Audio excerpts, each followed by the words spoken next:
অবিশ্বাস্য শারীরিক দক্ষতা, ভারসাম্য এবং অধ্যবসায়ের এক অনন্য নজির স্থাপন করেছেন চীনের ঝাং শিক্সুয়ান।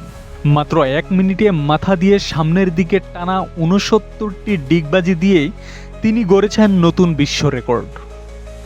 এই অসাধারণ কৃতিত্বের মাধ্যমে তিনি আবারও নিজের নাম তুলে নিয়েছেন গিনেস ওয়ার্ল্ড রেকর্ডসে। রেকর্ড গড়ার সময় একটি অপ্রত্যাশিত চ্যালেঞ্জেরও মুখোমুখি হতে হয় ঝাংকে। তার জন্য প্রস্তুত করা ট্র্যাকটি নির্ধারিত দূরত্বের তুলনায় ছোট হওয়ায় মাঝপথে তাকে ঘুরে বিপরীত দিকে ডিগবাজি দিতে হয়। তবে এই বাধা তার মনোযোগ বা গতি কোনোটিই কমাতে পারেনি।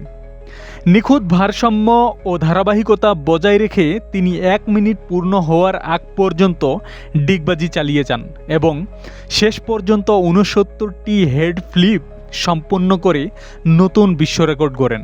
এটি ঝাং শিক্সুয়ানের দ্বিতীয় গিনেস ওয়ার্ল্ড রেকর্ডস।